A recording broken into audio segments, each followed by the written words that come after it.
All right, before we do this, I want to just reiterate, as we always do, that this is going to be a review show. We're going to talk about comics. We're going to dig into them a little bit. So inevitably, you can't do that without spoiling some things. So here is your Southern Fried Geekery official, fresh, hot off the rack spoiler warning. 1, 2, 3.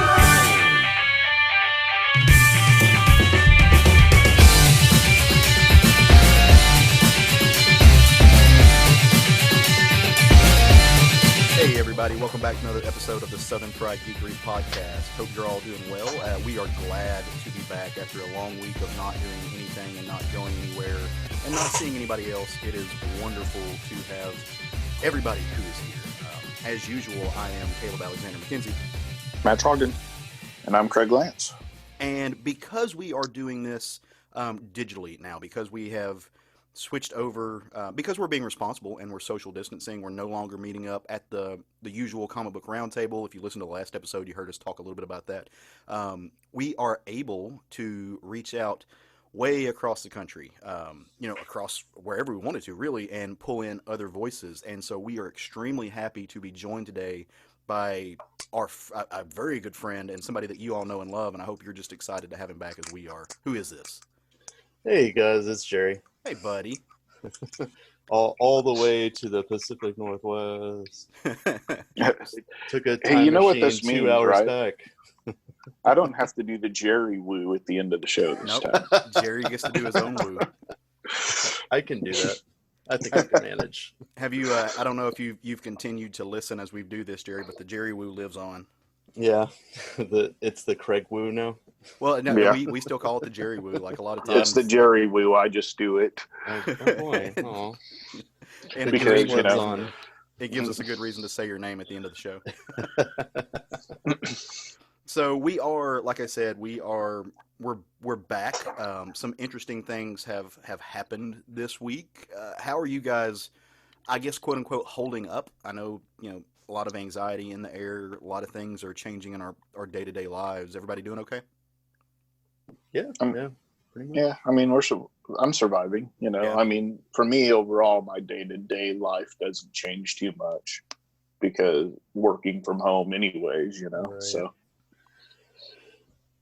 Yeah, I'm like up here in Washington, where everything started off. It's actually not too bananas, but I was fortunate enough to land something to where I could work from home, so it's not too bad. Nice. Yeah. Very cool. Got you set up with a laptop and doing everything from your home base. Oh yeah, I'm making sure rich white women still get their makeup. Nice. It's a public service you do, sir. Yeah, I know. I haven't wore pants in like 4 days, so it's been great on my end. Like, because when you have classes online and everything else, you only have to dress from the waist up. It's great. Yeah. But we are going to change a little bit of the way that we are having to do things going forward, because don't know if you guys know, I'm sure you guys on the line do, but folks at home might not know, if they're not connected to social media or fun little things like that. Diamond is doing their own little bit of social distancing, and they are no longer going to be sending out new comics for the foreseeable future. For a couple of weeks at least. They've shut down shipping, so which means all the publishers have also sent pencils down orders to all of their writers and creators saying, hey, just pause for the cause. So what does that mean? That means after this week, this past Wednesday was the last day we're going to be getting new books for the week. But that's fine. No big deal. We've all got stacks and stacks and boxes of books that we haven't read in a long time, or maybe that we haven't read at all, and so we're going to be revisiting a couple of those over the next couple of weeks as we do this. We're still going to be here. We're still going to record.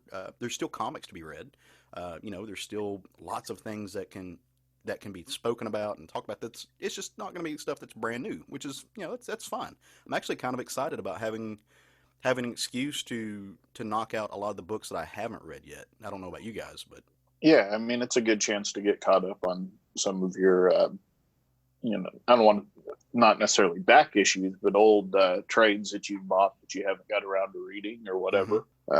One of the big pieces of news that's came out of this is that DC is actually looking adding multiple distributors. I don't know if you saw heard that. about that. I Yeah. saw that this morning, which would be, great in my opinion. Moving away from a single distributor system for Mhm. comic books. That would be huge for the industry, and all it took was a plague threatening the end of the world to cause it to happen. But, here we are. Well, and especially for comics to have a secondary resource to go to. I say comic shops, the LCS. Like, look, comics as a medium, there's lots of distributors, right? Like, you've got lots of Yeah. people shipping to Barnes and Noble. You've got, Captain Underpants is the best-selling comic of now, definitely, but possibly all time. It just sells millions and millions of copies, and it's done by Scholastic. Uh, but for your comic shops, it's only coming from Diamond. That's it, Yeah. point blank. And when you've got one distributor who only have two distribution hubs in the entire country that actually serve most of Europe and stuff as well, that's a problem. And obviously that's a problem because we're seeing it grind to a halt now. Now I was Yeah, I mean, it's speaking. been a problem for years. It's just a Yeah, matter of they're finally thinking about addressing it. So, they need to. They're going yeah. to have to. I was talking to our friends over at the Comic Book Bears about this, and the big question now, and I know a lot of creators are calling for it, and some of the smaller publishers have said that they're going to do it, but they're also going to stop publishing digitally. I So think, that and I think that's good for the comic book stores. I do too. Like I said, there's lots of stuff that you can read. You don't necessarily have to have it come out tomorrow to be able to read it. I think it does create a danger if they were to not halt digital publishing. I think that Yes. essentially is going to be teaching new people how to read digitally, and hopefully, if you do read digitally, you do it legally. But it's gonna create that habit over the next couple of weeks, and then you realize that, hey, this isn't so bad. I don't mind this. It's not, I like having the book in my hand, but I can just get trades if I want to do that. I don't need to be a Wednesday warrior, and get my books like that. I don't have to go through a comic shop to do it. I think a lot of the reason people don't do that is because they simply haven't ever had to. And I think it is a functional. Once you teach somebody a new tool, they're going to use that tool. And necessity is the mother of adaption. And Yeah. so I'm glad. I hope they do. I hope they do pause digital because that way So, people won't lean into it as much. so you said something earlier that they issued, a set your pencil down order or whatever you called it. To me, keep drawing, keep putting the work, getting the work ready, because there's legitimately no reason why we should have delays in comic books for the foreseeable future. That's a Once we're back very up and good running. point. Yeah. If everybody keeps working, there should be no delays. We shouldn't have a doomsday clock that takes, 2 years to get 12 issues out. Right. Yeah, that's a. You Man, know, I haven't really thought about that. Yeah, no, because I saw G. Willow Wilson and a bunch of other people post things like, oh, we've got the phone calls to stop working on stuff, and it's like, no, keep creating. Go ahead and just keep the stack of papers rolling and get it to your artists. I think the flip side to that is, in an industry like comics, creators do create for themselves. They create because they have to. Like you create because that's what you're driven to do. But on the other hand, it is a job. And so from that mindset, it's also, maybe it's a fine time to be working on create your own projects and do leave Marvel and DC and all the other licensed products alone, because if you're creating with their characters, you should be paid for it. If that's what you're doing. Yeah, I mean that's to me that looks like an obvious business decision by the big two, because unless they actually tell these people to stop creating, they can still be invoiced. Right, and I think that's largely what it is. Oh, I get that. Yeah. So, But on the other hand, don't fall behind. It's a perfect opportunity to not fall behind in the future. right, Now, most of the publishers have went ahead. There's only 2 of the bigger publishers that I know of that haven't done this, but they're going to issue refunds to local comic book stores for issues they can't sell. All of the major publishers, except for Marvel and Valiant, are the only 2 that and maybe Valiant has. I haven't seen that if they have. but most of the big publishers are going to issue refunds to the local comic book stores for any comics they can't sell because of this. So that's a big help for the industry. Now you say they're issuing refunds. Are they? So I'd read that they were making things returnable. Are they going to let the shops are they letting them keep the books and sending them, just checks, or are they going to ask them to send the books back, do like the whole rip off the front cover and send it back to us, and we'll then return money to you thing? Yeah, I'm not sure whether it'll be a credit on their account or how it's going to work, but I imagine there will be some sort of um, rebate, refund, Mm-hmm. and I don't know how they're going to if they're going to make them send them back. I would imagine they would, but what do I know? A lot. You're a smart man. The logistics are not worked out yet. I don't know that Well- anybody's got that far. They're just letting the comic book stores know, hey, when times come, we're going to try and help out. So Everybody's in a state of flux, right? Even us. Right. Look at the decisions that behind the scenes decisions that we've had to make just for a little podcast. Now imagine right. multi-million-dollar industry and how that's in any industry having to work out. So, but one of the things I think we're making better decisions. Yeah. Hey, all we got to do is get bigger so we can get some of that $1 billion bailout money. that's anytime they want to give us a bonus for doing this, I'm fine with it. Yeah. So one of the things that you can do if you're in an area that your comic shop is still open, maybe they're doing, like I know our comic shop is flexing a little bit, and they're still allowing people to in one by one, or to call in and ask if they have stuff, and they'll have it ready for you. If your comic shop is still open, still go there. Now, no new books are coming out, so one thing you can do is you can kind of figure up how much you spend every week and how much you would spend on new comics, and apply that to back issues, apply that to trades, things that your shop has actually been sitting on that they need to sell, because that's almost money right in their pocket. Yeah, so what I've decided I'm going to do is I'm going to go in, let's say I spend X amount of dollars. I'm not going to name the number, but let's say whatever I spend a week, I'm going to go into the comic book store. If there's a trade I want, an omnibus I want, whatever, I'm going to go ahead and buy that. And then I'm going to spend the rest in a gift card. Nice. Now, what I'm not going to do is at the end of when they start reissuing new comics, I'm not going to use that gift card on the new comics, because then all you're doing is postponing the financial burden on the comic book store. Yeah. You're giving them the money now, but then when new comics come out, you're taking it away again. So what I'm going to do then is I will use that to buy back issues, key issues, things like that I've been putting off for a while. Okay. And that way, I don't have to stand in there while all this is going on, while they price out all the comics. We can wait till that's all over and then use that to buy those items. That is a very smart move. I hadn't even I'd considered the buying the gift card thing, but I wasn't even thinking about what happens if you punt it down the line and use it on the new stuff. So yeah, see, in my mind, that's all you're doing is postponing that financial burden on them. yeah, and they don't need that. I mean, No, I mean that. Yeah, help them out if you can. If if you're in a position to keep buying, keep doing it.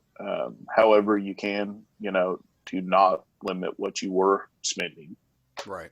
And everybody's finances right now are in a state of flux with what's going on. So just do what you can. Don't put yourself in risk. 100%. There's no guilt trip on that. And so if you're listening at home and you're like, oh, I hear you saying all these nice things, but I'm laid off right now and can't do that. We're not talking towards you or about you or to you on that. We should make that very clear. It's only to people who have the ability to do so and who have the means. If you can't, you got to do stuff for your family right now. Comics are on the back burner. To us, it's a hobby. As much as we love this, it's a hobby. And if I ever got into a position, and I hope that everyone would, where it was the difference in paying your rent or ensuring your family's ability to function, that comics can go by the wayside. There are very much more important things. We are we are privileged to be able to afford a hobby and have a hobby. And so those of you who can't, that's not directed at to you, and we hope that you bounce back soon. Absolutely. So, well, let's talk about some comics.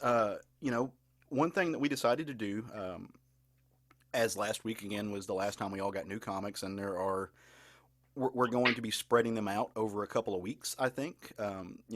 So we decided to not do a roundtable as we usually do, where we all read the same book and talk about it. Which also, because we, kind of in the midweek, got Jerry to lock on and come do the show with us, helped out that way. So he didn't have to scramble and read a book or to do the same thing. So we're just going to talk about comics the way that we would regularly after the roundtable. Like each of us kind of read a different book this week. We're going to bring it. We're going to talk about it. Tell you a little bit of what it was, where you can find it, and then we got a little bit of, as Matt likes to say, a little chaos to throw in on the tail end here, and talk about some other stuff that we don't have a script for that or an outline for. It's completely off the cuff, which makes me sweat under my collar because I'm an anal retentive human being and I love having a roadmap. But Matt likes to Well, see me squirm. This is going to kind of be our format for the foreseeable future until things get back to normal. We are going to do our book of the week, and we're going to talk about comics the way we would if we were sitting around a table at the comic book store talking. We'll randomly pull out a subject and talk. Yeah. So that's where we're at for a little while, and when things get back to normal, we'll get our show format back to where it was. Well, Jerry, why don't you tell us about a book you read this week, buddy? What you been up to? Okay, so I have not been able to make it out to the comic store and spend as much as I would like lately. So I'm a little behind on newer stuff. So I'm going to take you guys way back to the distant year of 2006. You guys remember 2006? I was 18.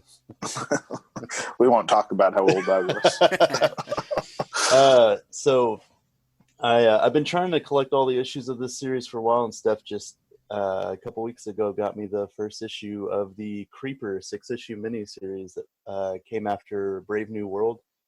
It was essentially their rebooting of his origin story, which was great because his original origin story was like really convoluted, as you do of things that are much older, 70s, 60s, 70s stuff.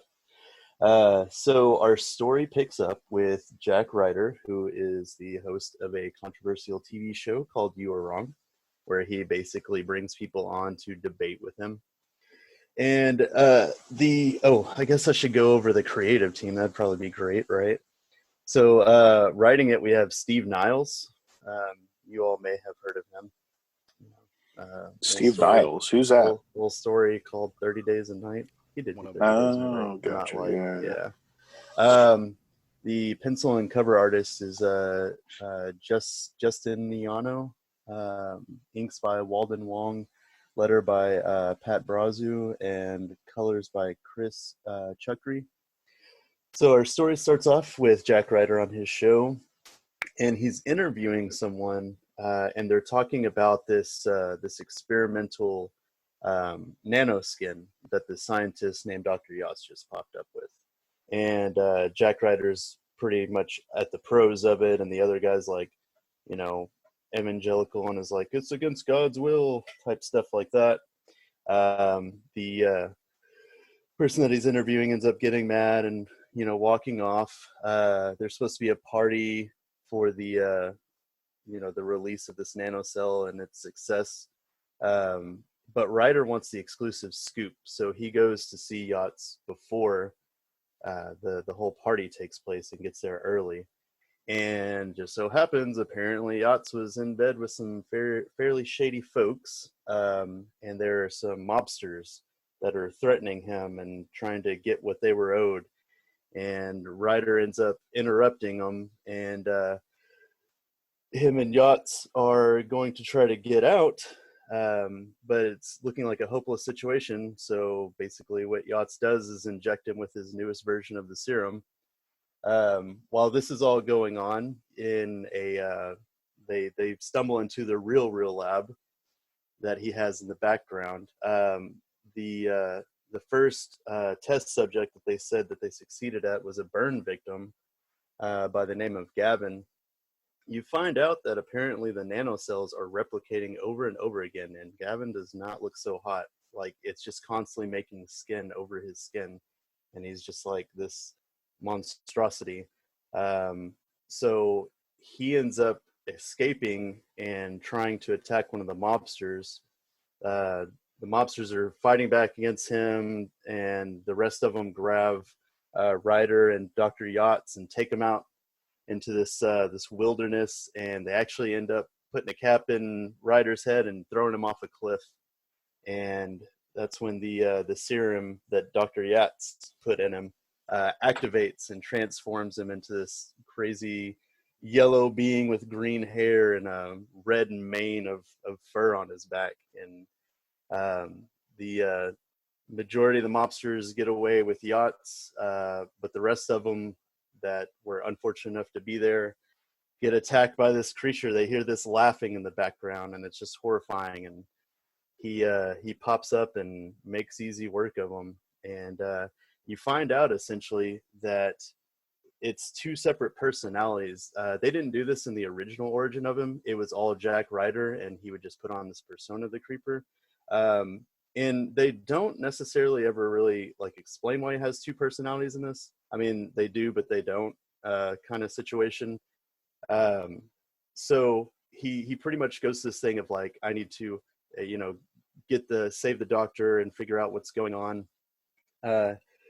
He at one point he's running through Gotham, runs into Batman, who's chasing a villain or looking for a villain at the time.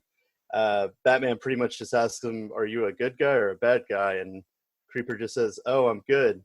And Batman's just like, "Well, you don't sound very confident, so if anything shady goes on with you, then I'll be after you," essentially. And then of course Creeper runs into this villain who's the Axeman, who I think that they made specifically for this series, and the Axeman's doling out his own kind of justice against villains, and he thinks he's the good guy, and because he's killing all the criminals and everything. And him and Creeper get into it, and he puts an axe straight through Creeper's chest, which he immediately heals from. So it's kind of like this origin of him is almost sort of like the Hulk, but instead of like the other personality taking the back seat, he's still there the entire time, that the other one's conscious, and they can switch back and forth whenever they want. So the Creeper is kind of like this, like, he's sort of got like a psychotic streak to him, but it's not like scary psychotic, right?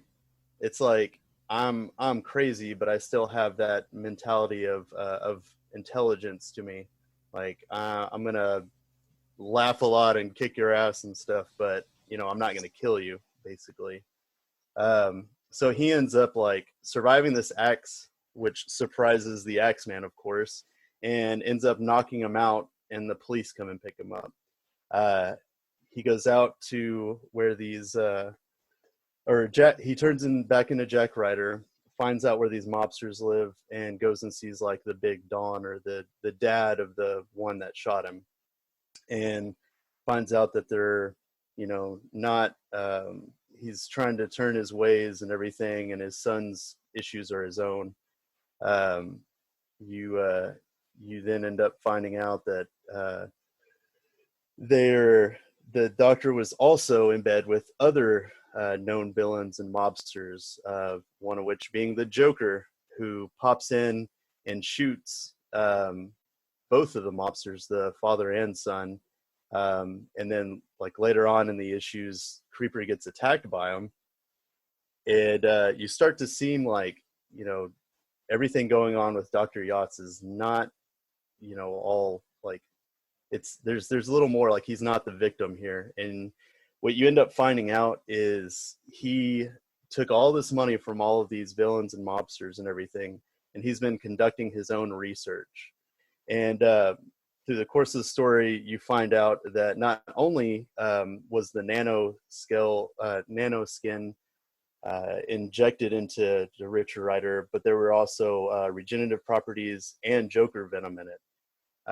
So he's got like all of this like crazy cocktail like inside of him that is just making him just ridiculously powerful and regenerative. And So he gets out, ends up running into this whole Gavin creature who, like, you guys said that you weren't really super familiar with a lot of Steve Niles' work, right? I mean, he did 30 Days of Night and everything. Right. I've obviously read that. I've read some of his other stuff too, but not an immense amount. Yeah. So the really cool thing about this story is there's a huge horror vibe in it. So like the whole time this stuff's going on with the creeper and all these gangsters and stuff, you have this fucking like mutated like bag of flesh that's Gavin, who's like almost mindless at this point, and he's like made it free, and he's like roaming around like eating people's skin, like just draining them of all of their skin. Like it's just the weirdest, most bizarre and gross thing because he's just this like huge like blob monster. Sounds pretty horrific. Yeah, it was pretty terrifying. So they end up getting into it, and up until this point, like Creeper's been pretty unstoppable, but Gavin ends up like knocking him out, like beating him so bad that he just passes out. Whenever he wakes up, he's chained up to a bed inside of a laboratory that used to be like a prison island, and Dr. Yatz is there, and he's essentially telling about his like crazy plans and all of his experiments and everything that he's been working on, and how Gavin was one of the first and he was a failure, and he's gonna basically drain everything out of the creeper to essentially get you guys or get the serum out of him. At that point, Joker comes in and he's like, "Oh, I'm basically your daddy," like Joker does. And Batman comes in at that point because he's been following this whole trail of the creeper, trying to figure out what's going on. Of course, there were those murders that happened with Gavin. So Joker and Batman get into it. Joker throws like a bomb down, and him and the Doctor are planning their escape. The Doctor comes up and hits, which is kind of funny, hits Batman and knocks him out with like a crowbar. And then they make their escape.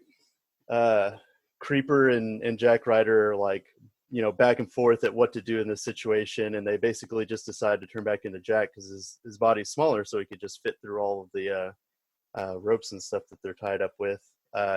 He wakes Batman up, and Batman decides to go after the Doctor and the Joker, and Ryder decides to stay because there's like something else on this island that he can just sense. So turns back into the creeper, opens this door, and it's just an entire cell block of prisoners that were tested on with the same formula. So they're all like failed versions of the creeper, basically.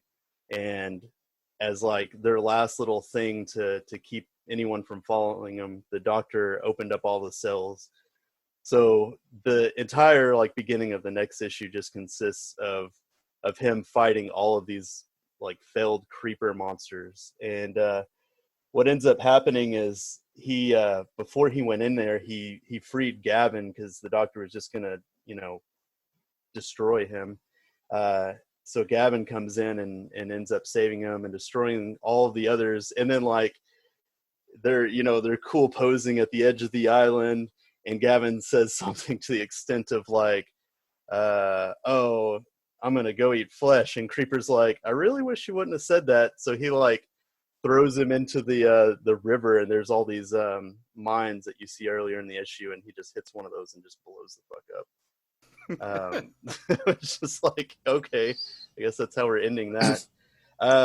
So the issue, the miniseries basically ends with Jack Ryder going and doing a big report on Yats. Batman ends up finding the Joker, but not Yats. So when Ryder does his story on the news, it gets everybody out looking for him. Later on, Batman finds Ryder because he actually whenever he heard about his run-in with the Axeman, he found the axe that went through Creeper and found that it was two different types of blood. So he made a formula that Ryder could take to get rid of the Creeper in him. So he kind of had this choice to make. Batman wasn't like, here, you have to take this. He was like, it's your choice what you want to do with this, if you want to make it a good thing or a bad thing, up to you. So they're basically contemplating, and he's like kind of deciding on what he wants to do. And later on, you just see like this busted vial in his trash can, and he's like, he goes out to stop a heist that's going on, and that's kind of where it ends. It was a good little start off for this version of the Creeper and Jack Ryder. Yeah, Creeper's not a character that I have a lot of history with. I know you absolutely love him. But I haven't read a lot of Creeper stuff in overtime. Yeah, this certainly sounds like a lot of fun. He's real bizarre. I really liked that they added so many horror tones and stuff to the book. The art was absolutely amazing. I can't recall if I've read anything from that Giustianano has done, but I mean, it was around that time where I was reading a lot of comics, so I would not be surprised if I have. Gotcha. But his origin is very similar. I know you guys have probably watched plenty of Batman the Animated Series, but they also did a retelling of his origin in that in an episode called Night of the Creeper, where he's essentially reporting on the anniversary of what happened to the Joker. And while he's doing that, the Joker shows up and like knocks him in a vat of Ace Chemicals. So it's still kind of like he's still like a product of like the Ace Chemicals Joker stuff. So gotcha. Yeah. Well, you know who created Creeper, right? Yeah. Fuck. No. Okay. I do. I normally would have that off the top of my head, but yeah, he's a Ditko creation. Yeah. And that kind of makes sense with the, playing both sides, the good and evil. Like you said, it reminded you of a little bit of the Hulk, which is, obviously derivative of the Dr. Jekyll, Mr. Hyde story. Right. And having this character that is essentially a better angel version of the Joker completely makes sense when you think of the man who invented him, which is the same guy who made the Question, the same guy who is so integral to having Spider-Man, which is just on the other side of that line, which constantly dealing with his, the ability to do good and do bad, especially in those early issues where he chose to get himself ahead, and speaking of Spider-Man, and stuff like that. So it's one of those, like, it's completely steeped in Ditko's personality, who made that. And, to have a guy like Steve Niles come in and play with that toy, it's a lot of fun. And he's one of those characters that I'm kind of like Craig. I haven't had a lot of experience with him, but he is showing up more and more, especially in the past couple of years, because he's a great character to add. If you've got a character who is a focal point of a comic who is more of a straight man, you throw in Creeper there, and you've got an automatic slapstick comedy element who just is going to rain all kinds of chaos into the mix. But he's not a villain, quote unquote. You know what I mean? Yeah. Yeah, and he's popped up a little bit in Rebirth, but they haven't had like any. I think the best we got was like issue 13 or something of Deathstroke. He was basically the narrator, and it was pretty good. I wish that they would do more with him. Who's playing with him a lot right now? Who's that? Tom Taylor. If you are reading the Deceased storyline, now that Tom Taylor is playing, he wrote that initial miniseries. Yeah, Rock Lobsters. Yeah. Now he's doing the Deceased Unkillables. And Creeper plays a big role. Now, actually, I think I mentioned him last week, and Matt docked me some points and pointed out that I actually called him the Crawler. Which was a fun moment. That did happen, yes. But yeah, no, Mark Russell, who is an amazing writer, just period, is using him much in the way that I was talking about, as as this momentary, like, almost a palate cleanser for what's Mhm. happening in that world, Oh which is yeah. weird when you think about it. Yeah, I think I saw somebody post about it on you guys' page back when after the first issue came out, so I had to run and pick it up. Good. I'm glad you got that. I think you'll. I think Yeah, you'll enjoy that. yeah, I need to get the rest of it. I think it's only going to be like what 4 or 5 issues, but yeah, I'm all there for the creeper that they have in it. It's fun stuff. Hmm. Really fun stuff. So, oh man, I'm glad you finally got to go back and read that miniseries. You said it Yeah, was 6 issues. yeah, 6 issues altogether. Yeah, came out in '06. It's definitely good stuff. I don't know if they're still printing the trade paperback of it, but I'm sure you can find it Yeah. somewhere. I was going to say, even if you can't get the trade, I'm sure you can find the back issues, or at least a couple of them at most comic book stores. Oh yeah, yeah, and they're like, I mean, I think you can get the whole run on Midtown for like, just cover price, honestly. Oh, nice. Nice. Yeah, Very cool. yeah. Well, rock on, dude. Craig, what'd you read this week, brother? I read a little book, and it's one of those weird things that happens when you actually have a book, or on the menu book, and then it turns out to be the book that you want to talk about. That doesn't happen too often, but I'm going to talk about Super Duck #1 by Archie Comics. It's written by Frank Thierry and Ian Flynn. Art by Ryan Jampool. Matt Herms did the colors, and Jack Morelli did the lettering. So this book, first thing I want to say is the art is about what you would expect out of it, but pretty cartoony, but not in a way that's childlike cartoony, if that makes sense. But really well done for the style of book that it is. And it starts off with Super Duck is battling his arch nemesis, Dapper Duck, and they're battling over the city, and yeah, right, Dapper Duck, and he gets knocked down through the building, and this is where this book really sold me on it, because as he comes back up, well, first of all, he lands in the basement, and in the basement you have a duck wearing a hockey mask with a chainsaw, with a dude tied up, and the guy in the hockey mask decides he wants Super Duck's autograph, and the guy tied up would like his autograph as well, and so he autographs for both of them, and then the guy thinks he's going to get away with killing this other guy, and of course Super Duck stops him, but he had signed the guy that was the prisoner, he'd signed him on the forehead, and as he's flying out, the chainsaw's flying straight for the dude's head. He says, wow, this is really going to mess up my autograph. So this is where it sold me, is the funny parts where he's flying back up through the building. The first room he flies to, it's two guys still in a TV, and he shoots them with his laser eyes and disintegrates them and says, well, you're going to have to pay for that TV, or at least your next of kin will.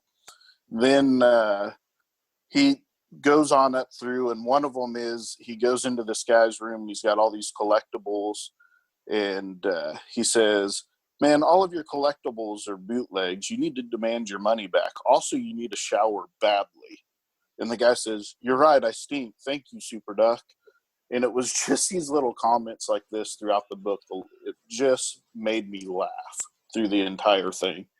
And so he goes on, he battles. At the end of it, he's got Dapper Duck down. He's ready to beat him, and he just passes out. And he wakes up a couple days later, and he's in the hospital.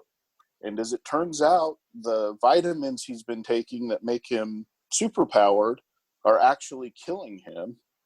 And he's no longer going to be able to be Super Duck.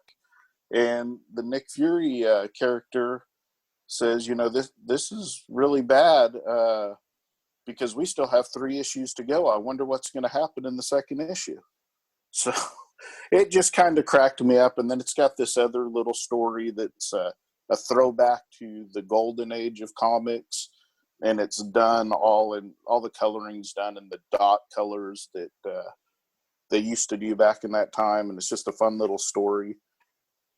Really, really enjoyed this book, though. I was really surprised by how much fun I had with this book.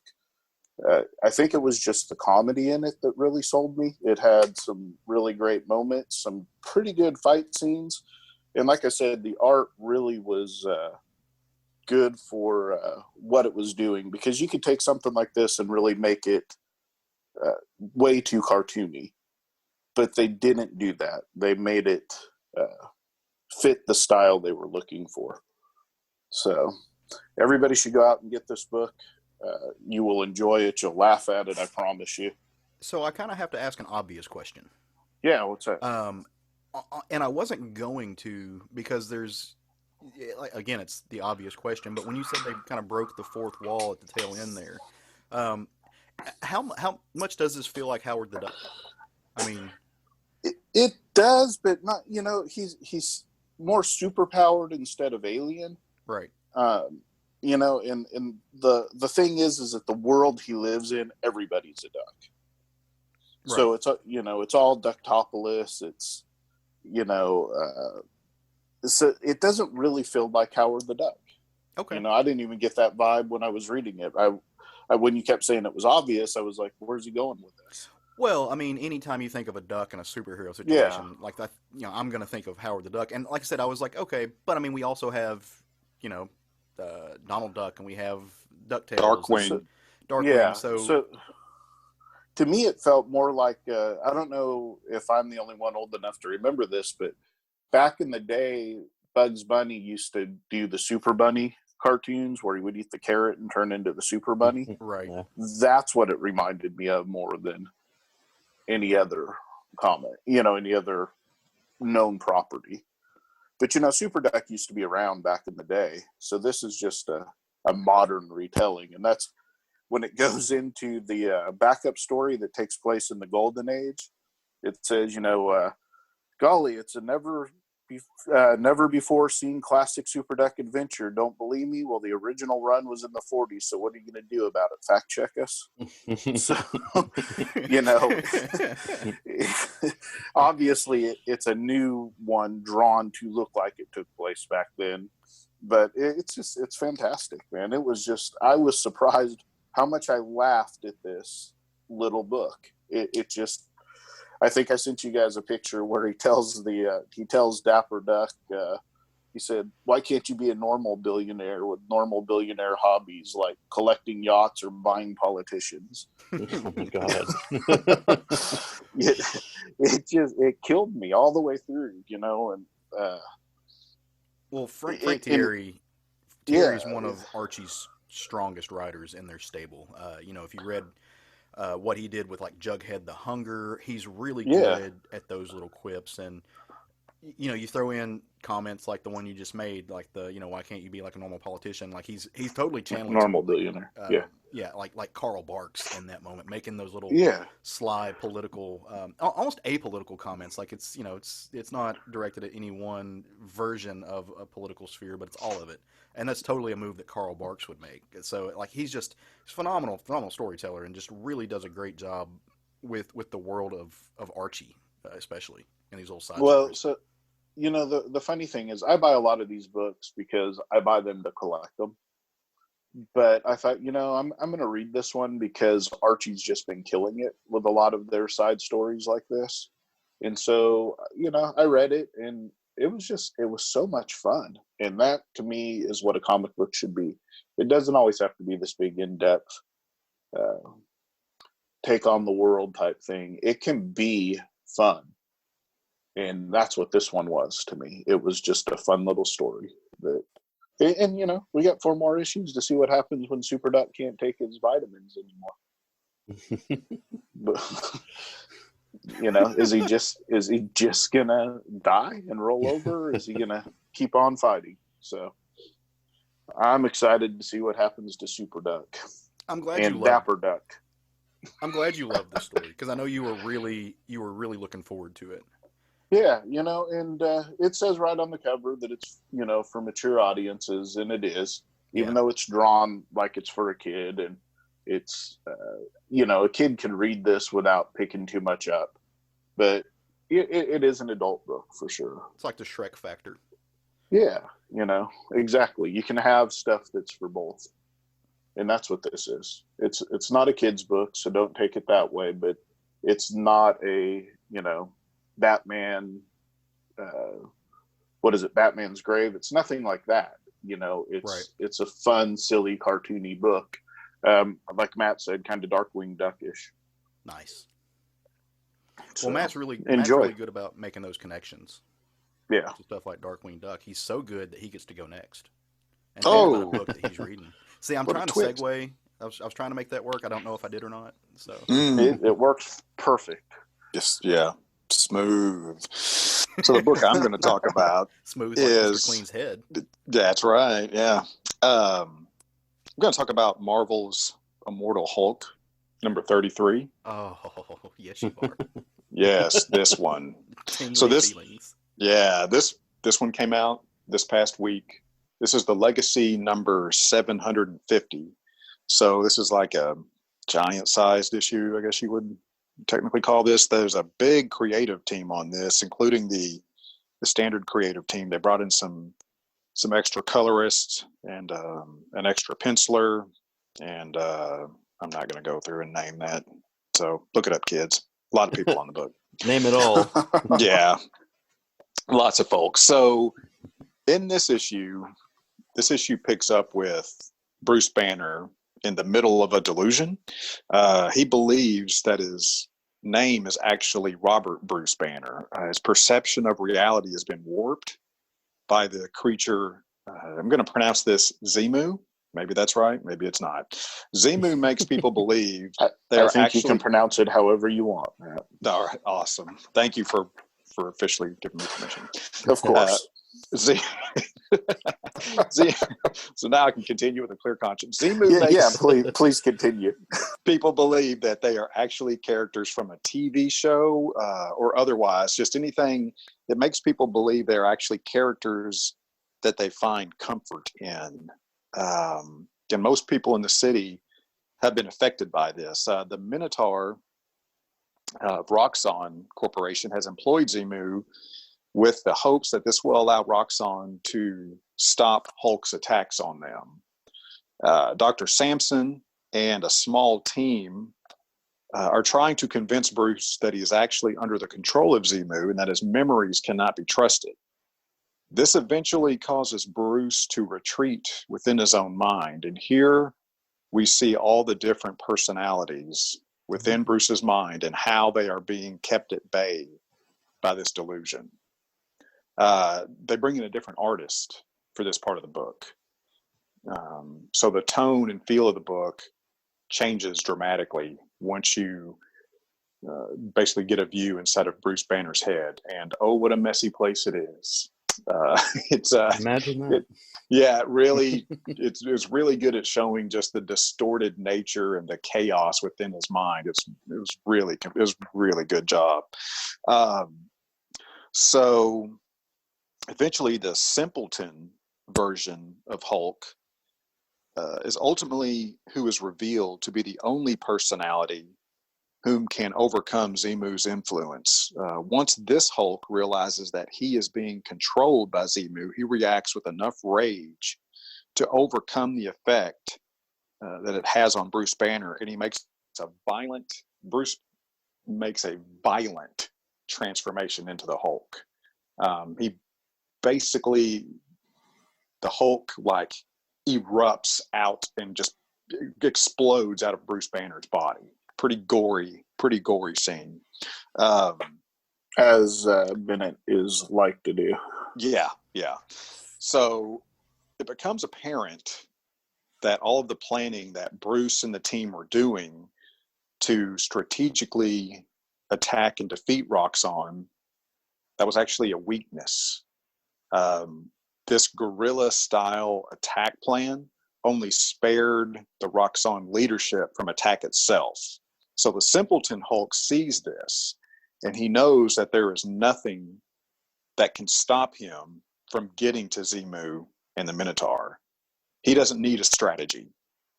He's the only Hulk personality that really believes he can just get to them and attack them directly. So he knows that he is actually an unstoppable force, so he just charges on. Once he confronts Zemu, however, this simpleton Hulk is quickly subdued. But just as quickly, it's revealed that Zemu cannot control all of the Hulk personalities at once. And the Planet Hulk version of the Hulk, that personality emerges and destroys Zemu. Oh, Once shit. this is damn. done, once this is done, the simpleton Hulk reemerges and leaves the scene per Rick Jones's direction. The issue ends with Rick talking to a severely injured Minotaur, letting him know that he will allow him to live, as he may yet prove to be useful. And then the last page, as this team does with almost every issue, there is a big reveal that hooks you into the next arc. And I don't want to spoil the last page, but there's a character that's revealed that plays a big part in the Hulk history. Damn. So I didn't read this issue yet. So It's amazing. So Rick Jones is controlling Dario Agger. You're gonna have to read it. Yeah. Yeah. Leave Okay. that one. Leave that one on the Yeah. table. Yeah. Okay. Wow. All right. Yeah, I know what I'll be doing as soon as we're done here. I'm surprised you haven't read. Yeah, that's weird. I'm taking my book slow this week since we don't have new books coming out every week. I didn't just sit down and consume them all. But I will be reading this one next. So some things I wanted to go ahead. Wait, let me. So some things I wanted to mention about this issue. What stand out about this one? Is once again we see Joe Bennett's ability to pencil the most compelling Bruce Banner and Hulk, frankly, that I've ever seen in any of the Hulk stuff I've read. The way that both these characters are drawn, it's the most compelling I've seen in this history. It's amazing. Yeah. The opening. I don't disagree with that at all, and a lot of it's because of the texture, and I think a lot of it is 1000% Joe Bennett, but I think you've got to give some credit to Rui Jose as the main inker for the entirety of the story. Like, he is putting so much texture and just doing everything right with the inks on this book. Well, and the reason I'm talking about Joe Bennett is I'm talking about the foundation, the penciling specifically, the way he lays the page out, the opening pages of this book. The way he lays out the panel and the way that he pencils Bruce Banner's face, Bruce Banner looks like a complete and total maniac in the first two pages of this book. He looks like psychotic. He looks like he's batshit out of his mind. It's amazing. Which is a carryover from the previous issue, because he definitely had that look going on in the previous issue as well. Yeah. So, and of course, he continues to illustrate the Hulk as a grotesque force of nature, which I really appreciate that, because for so long all we got to look at was a Hulk that looked like a bodybuilder.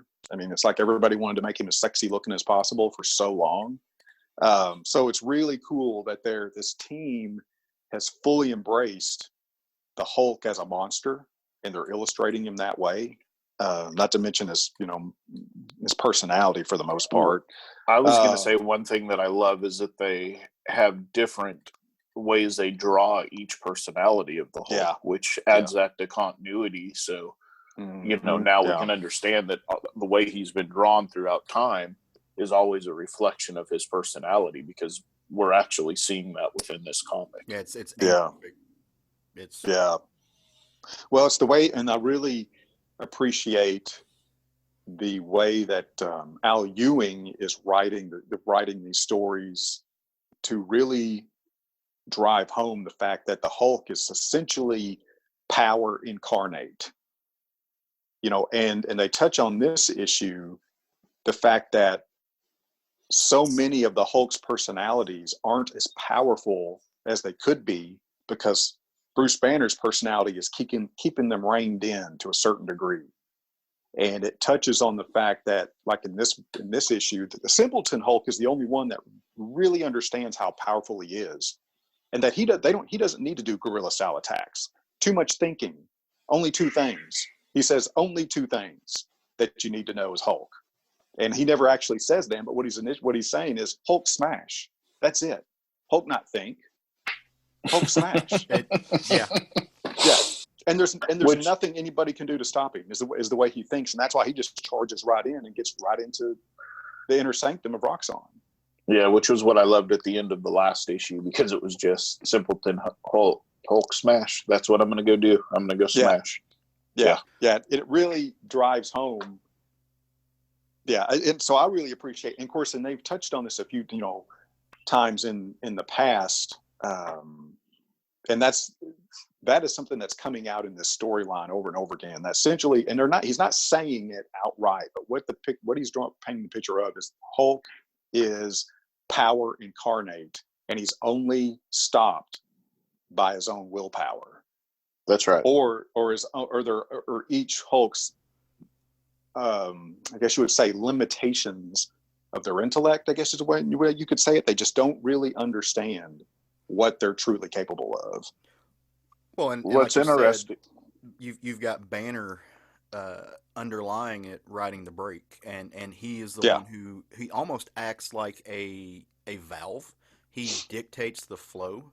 And so you do see the character. I mean, Dr. Hulk is still in there somewhere, and he can be there when they need it. Or the Devil Hulk is, if you read in the past arcs, they've got him locked down, but he's there if they need it. And so this version of the Hulk that you have here is almost the best of both worlds. He's, like Craig said, a simpleton, but he's not a mindless force of nature. He's not a wrecking ball that somebody else can point. He's still got a persona. He's still got some type of authority over himself, and can dictate his own ideas, but he's not so much like he's not letting Banner get in the way. He's not letting the overthinking ruin the situation. At some point, you just need to knock down a wall.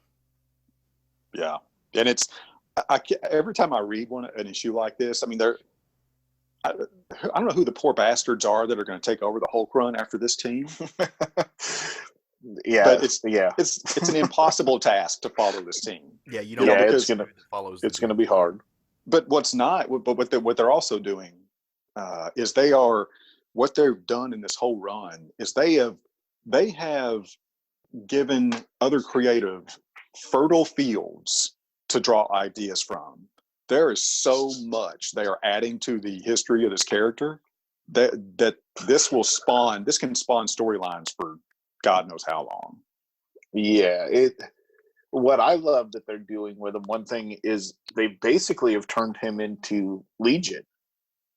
When Hulk needs a particular personality, or Banner needs that particular personality to come forward, the one that he needs gets that opportunity.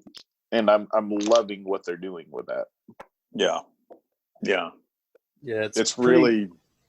It's pretty cool whenever they can add mythos to a character that old. It is. Yeah, it really is awesome. It's really cool.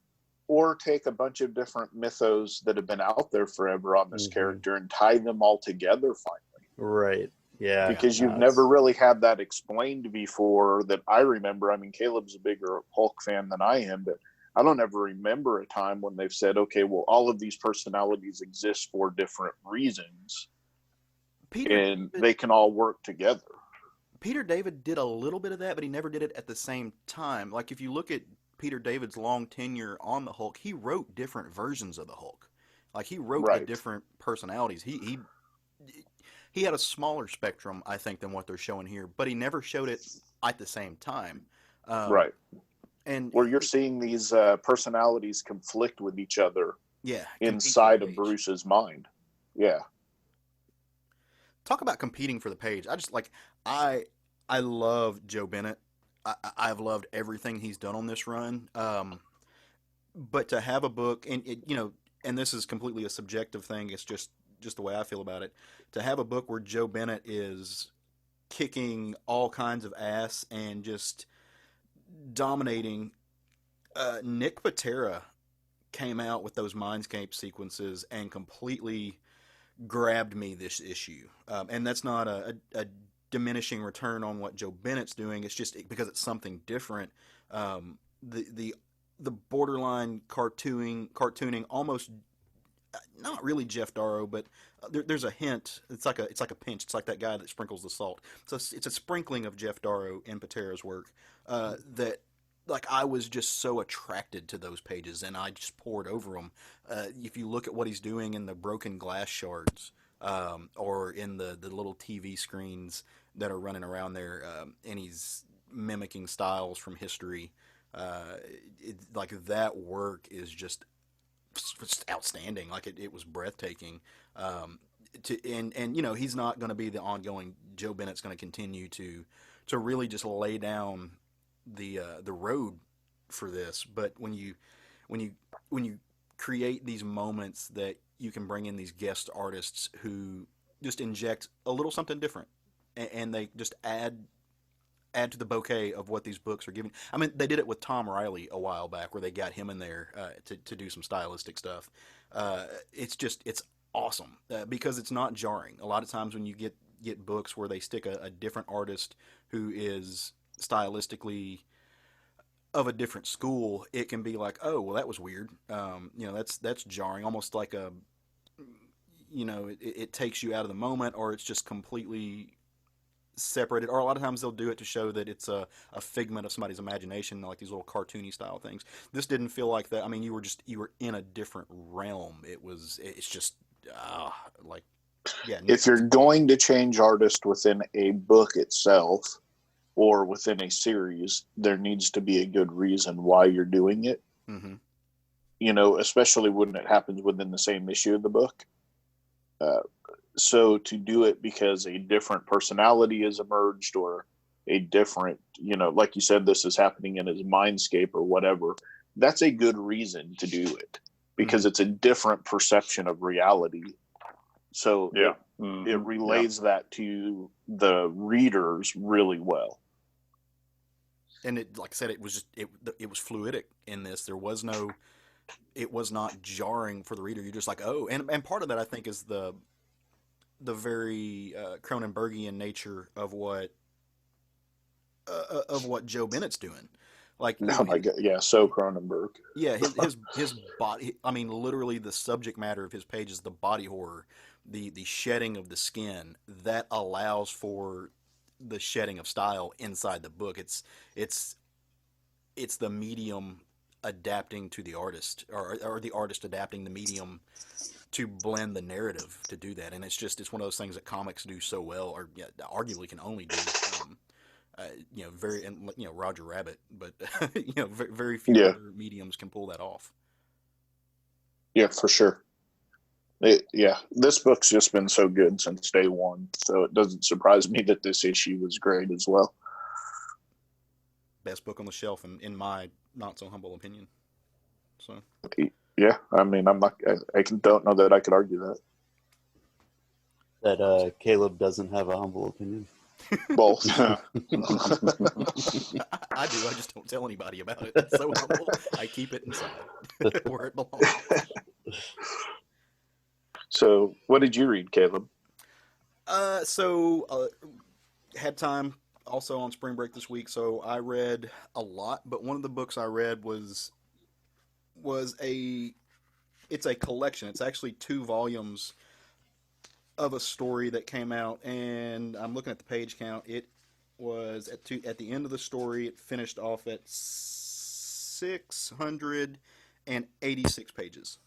Look at Mr. Big Pages over here. It's a thick tome of a book, and it's actually it's a book that I've been wanting to read for a while. She thick. It's a book called My Brother's Husband. It's by an individual named Gengora Tagame. This was the 2018 Eisner Award-winning book. I was going to say, I remembered you talking about this about a year ago, maybe a year and a half ago. Yeah, so. I'd read like the first arc, but I'd never read the entirety of the story. And before, the shadow of doom swept over the world, I took a trip to I think Barnes and Noble, and picked up the omnibus version of it, and so I sat down to read it. This book is phenomenal. It's a manga, so if you pick it up, be prepared to read read right to left as opposed to the way that you normally would, and go from, quote unquote front to back. But it's an incredibly compelling and incredibly human story. So your main character, um, well, I say main character. That's kind of subjective because there's actually three main characters to the book. But there's a man named Yachi, and he's a single father living in Japan. I want to say I don't know that they ever actually named the city, but you can assume it's Tokyo or one of the larger cities there. Um, and he's kind of this stay at home suburban single father. He inherited some property from his parents, and so his job is essentially that he just keeps the property up and running, and they rent it out. So he's kind of a landlord, but he's a good landlord. He takes care of his stuff, he gets stuff fixed, and that's his full time job. Apart from being a dad, a single father, and making sure his kid gets the attention that she needs and is doing well in school. And he's got a daughter named Kana who is just freaking adorable. She's very much she loves learning from the world around her, and she loves picking up the details, absorbing culture, and she wants to reach out and learn about things that she doesn't see every day. She's a very curious child. And so they're just kind of living their normal lives. And then one day the doorbell rings, right? Like and it's unexpected. There's nobody's supposed to be coming over, and they open up, and there is a kind of a he opens up the door and he sees this kind of bear of a man, 6 foot something, little bear belly, furry beard, kind of a redheaded guy, and he's not Japanese, he's Caucasian, and he's just like, wow, giant human on my doorstep. Who are you, and what are you doing here? And this guy's name is Mike, and Mike introduces himself. He kind of leans into it first. He's like, I'm from Canada. I came here because I needed to meet you, and this is all very strange, especially for Kana, who doesn't know what's going on. But Mike was actually married to Yachi's brother. Yachi had a twin brother that left Japan about 13 years prior, that he had kind of lost contact with, lost touch with, especially after his brother came out of the closet. Which, Japan. When you're an American and you think of Japan, I mean, there's many ways that you can think of it. In a lot of ways, you see some of the media that comes out, and a lot of it is sexually exploitive. It's very, but it's very sexually active and almost kinky in a way. And I don't say that with any negativity to it. There's no kink shaming, but you see a lot of that coming over here that the Americans get. But in day-to-day life in Japan, it's still a borderline homophobic culture. It's still something that doesn't get spoken about very often. And this book was written 2017, came out 2018. They don't. It's not something that's spoken about in polite company. Well, in Japan, that's just the way it still is. So. Right. I mean, even I think heterosex is not something that's openly discussed. They're very closed off. From the best of my knowledge, again, I'm just a white dude living in America. I don't know. I get my information from reading books, but this is written by a Japanese individual, so I'm going to trust the message that Gengora Tagame is putting out there. And so, but basically, what he's saying is that once his brother came out and moved to Canada, they really didn't talk anymore. And it wasn't necessarily from any kind of blatant homophobia. It was just something that wasn't discussed. They didn't know how to deal with it. And Yachi had lost contact. Well, unfortunately, while living in Canada, while being married to Mike, Yachi's brother passed away. Mike is his widower. And Mike had promised his brother that one day they would go to Japan together, and he would meet his family. And unfortunately, they never got to live that dream. They never got to make that trip together. So Mike's taking a few weeks off of work, and he's going to go meet his husband's family. He's going to go see where he came from. He's going to learn about where he grew up. He's going to learn about who his husband was. This kind of life that he never got to be a part of. And so he meets his brother, and of course, Kana is like I said, she's a very pure-hearted little girl. She's just like, oh, number one, oh, y'all, you can marry men, can marry men in Canada. That's weird. Can you not do that? And of course, Yachi's like, no, they can't do that here. That because I need to check, but I don't even know if that's legal in 2020, much less with the time this book came out. It wasn't legal, and these are it's new, and so she's kind of obsessed with the idea that there are things that can take place in other cultures that can't take place in Japan. She doesn't know what it means to be gay. She does, at one point she's like, well, if men can marry men, does that mean women can marry women? And of course Mike's like, well, yeah, like it's the same. And this all just kind of blows her little mind. And Yachi's kind of like he's being very guarded. Like he's at some points he hushes Mike and is like this is too much. He doesn't need to know about sexuality and Mike and of course Kana just thinks it's the neatest thing in the world, and she doesn't like in her brain she's not connecting sex with it, which is what a lot of people do. They default to that idea of, oh well, these two men are having sex. It's just two men living their life together. And she asked the kind of quintessential question that people ask a lot and that kids ask a lot, well, who was the wife? And Mike has to explain, well, there was no wife. We're both husbands. If a man marries a woman, then he's that woman's husband. Well, if a man marries a man, then he's that man's husband. Same thing with a wife. If a woman marries a woman, then they're the wife. And so just kind of, and she just immediately picks it up.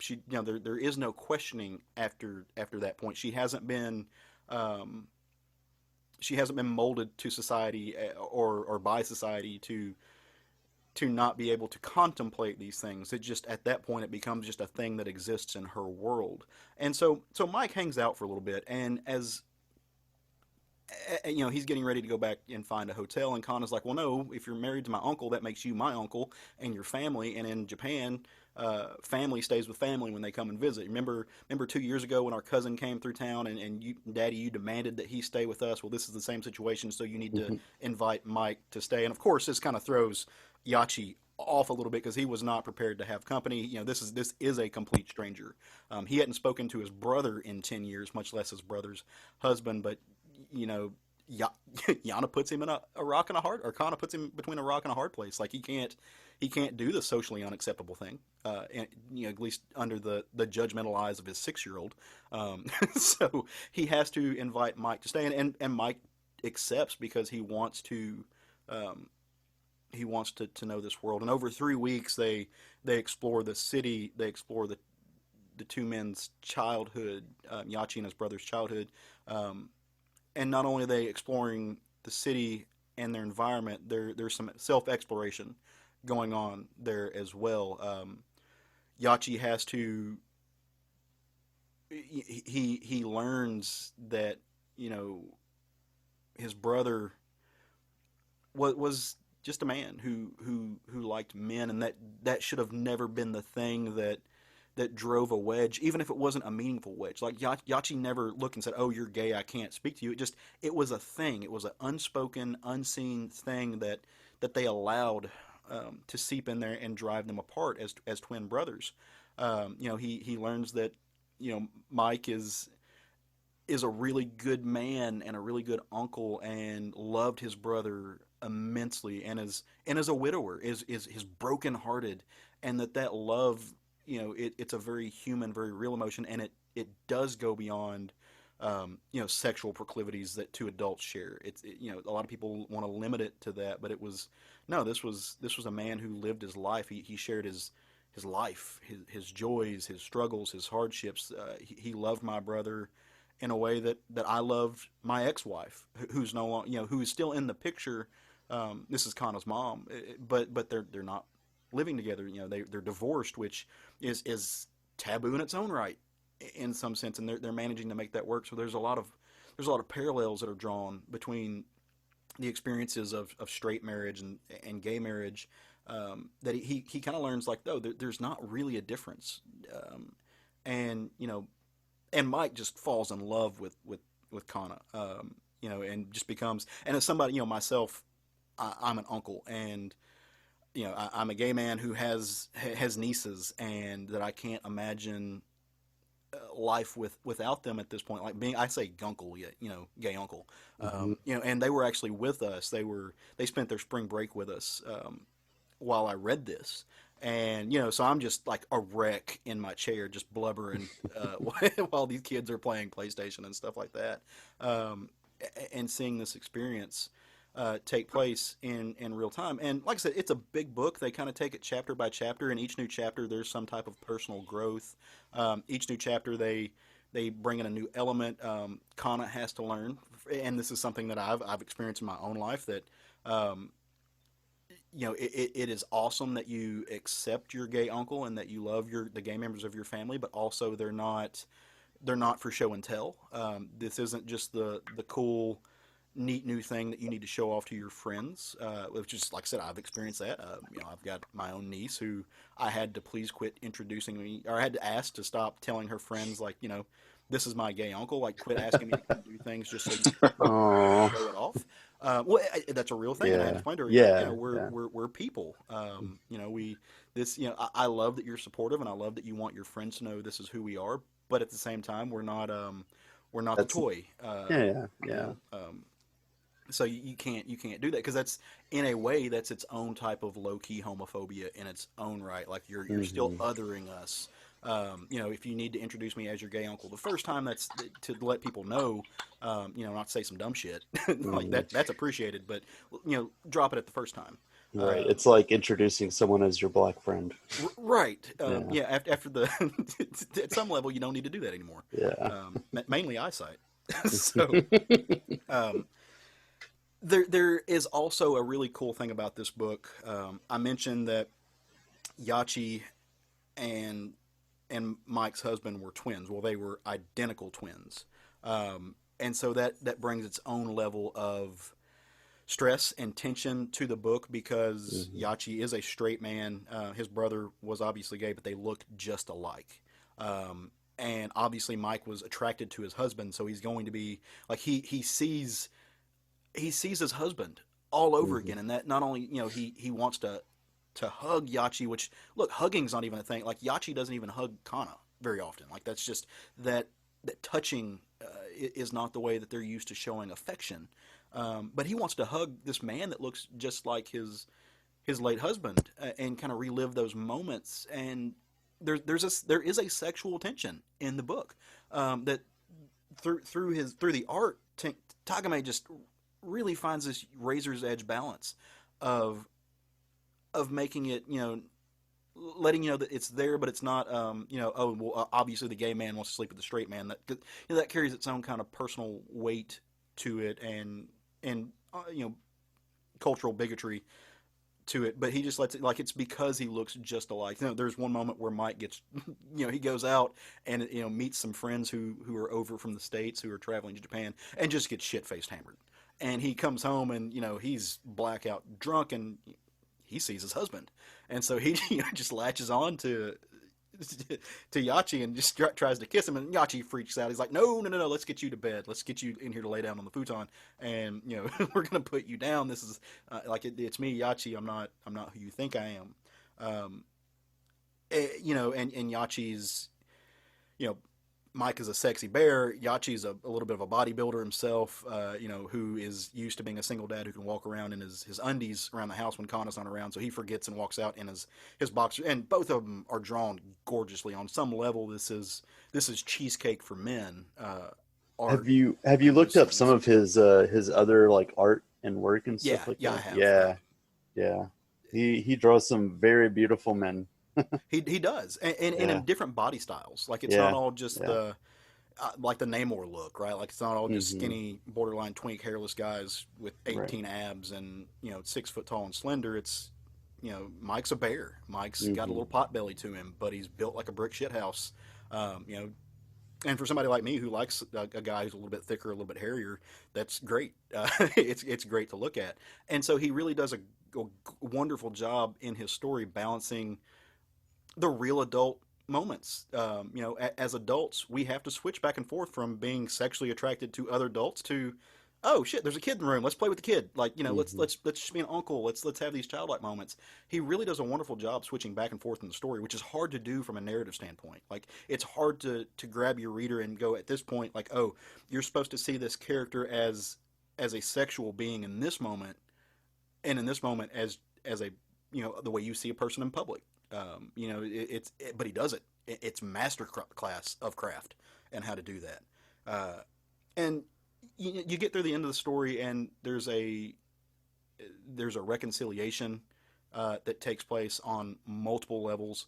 There is they build a family, and but Mike's only got a limited time, right? Like he's got to go back to Canada. He's got to go back to his job and his life. And so he has to leave, which kind of breaks Kana's heart, and it breaks Yachi's heart to see his new brother go, and to see this link to his other brother. In a way, he gets to know his brother all over again through Mike, and Mike gets to know his husband all over again through Yachi. And I really hope the way that they ended this book, that there gets to be I hope there's a second series, a second omnibus, because I would love to see Kana and Yachi come to Canada and get to see this almost a little bit more of gay life. Was this the hardcover that you had? No, I don't have the hardcover. I've got Oh, gotcha. I was didn't about to even say, know that there was a hardcover. I need to get that then.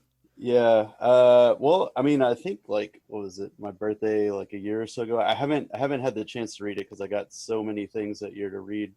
But I got one of y'all got me the first hardcover of it. Oh, that's awesome. Yeah. Yeah, I can't remember. Yeah, you got to read this, man. Yeah. You really yeah. do. Yeah, it's been on my list for a very long time. Like I said, I hope that Gengoro Tagame does a second series where they come to Canada, because I would love to see Kana especially get to see this whole brand new world where it flips the script. Like she's now the person learning new things in a situation that's normal to the person that she saw as anormal in the previous series. Like that would be great. I have no idea if that's in the work world or not. I can just sit here in my little apocalypse dome and make wishes. Rub on a Mountain Dew bottle and see if Joe Exotic pops out and grants me a wish. Which is what that's all I'm doing. So yeah, go check out My Brother's Husband. It's like I said, won an Eisner. That speaks for something, right? Right. Yeah, for sure. And Sounds I read interesting, it in 3 man. hours. It's almost 800 pages long, but I read it in 3 hours. Like it's not going to take you a long time if you just want to sit down and push through it. Right. Very cool. As I turn around and look at my computer and see the names that you have given yourselves now You're welcome. on the group chat. I did not change mine, but hey, I'll live with it. Well, all right, guys. So laid out 4 books for folks to read. Kind of ready to start bringing this home this morning? Yeah. All right. So normally the way that we would do this, we would give you guys 4 books, 3 books, depending on how many hosts we have, to run out and pick up for New Comic Book Day. Because every Wednesday, when the world is running as it's meant to, new comic books hit the shelves on Wednesday. But as you heard in the front of the show, and maybe you've been on the edge of your seat to find out how we're going to do this, maybe you were wondering what was going to go on. How are you going to set the menu for next week when there are no new comic books? Well, we're not. We're not going to tell you what's going to come out next Wednesday, because we can't, because that's an impossibility. Breaks the laws of physics. We're going to tell you, we're going to give you guys a series, a trade paperback, a collected edition, or something like that, that's already been printed that you perhaps can order. Maybe you call up your local comic shop if they're still open and say, hey, do you have this on the shelf? I would like this. That we enjoy, and we're going to encourage you to go pick it up. Brief overview, but this is something that's been collected. And so, Craig, why don't you jump on first and tell them a trade paperback that they should order, pick up, get something that you've enjoyed in the past that they should read. Well, I've got one that I'm actually planning on reading that I haven't read yet. But Nice. yeah, this is A Small Killing by Avatar Press, Alan Moore and Oscar Zarate. I've had this on my stack to read for a little bit. It's beautifully drawn. I've flipped through it a few times, and I'm really looking forward to finally getting around to reading this. So that's mine. It would help if I would unmute. Yeah. Matt, what do you got for this next week? What you going to try to get read? So I'm going to go back and pick up Batman versus Judge Dredd, published in 1991. Authors are Alan Grant and John Wagner. Artist Nice. is Simon Bisley. If anybody's ever heard of those guys. I know. I heard of him. It's good stuff. Jerry, Yeah. what you got on the table, brother? So you guys may have heard of this before, but I'm going to look into My Brother's Husband by Kengoro Tagame. Yeah, like I said, I've got the first trade paperback. I just need to go through my boxes here and dig it out, and then give it a read. Do it, man, and let Yep. us know. Let us know how you like it. Yeah, Um, absolutely. last but not least, coming in on the tail end here, there is a book called Hostage that is published by Drawn and Quarterly. It was written and illustrated amazingly as I looked at the individual panels by an individual named Guy Desilets. I think is how you pronounce his name. He's French. This book came out a few years ago, and it basically tells the story of essentially the guy was working for an organization like Doctors Without Borders, and was kidnapped by terrorists and was held hostage as they tried to figure out what to do with him, if they could ransom him or not. He spent about a year chained to a radiator, and it's telling his story. That Guy Desilets, he was able to go interview the individual, and it's a real life story about a man who was captured, and at a time where dealing with a lot of potential loneliness and a lot of the walls might seem like they're closing in. This book might seem like the wrong book to read at the time, but I like it. So I'm going to go check that out. And then maybe bring it back here. So Awesome. sounds great all around. Well, let's land this plane. If you have enjoyed this. So pause for a second. Okay. Did we skip the chaos? I mean, I don't know where we're at time wise. About an hour 30. Ooh, yeah. Yeah, We we wanna can wait? we can move it to next time. We'll have plenty of episodes we can talk. We're going to need chaos topics anyways.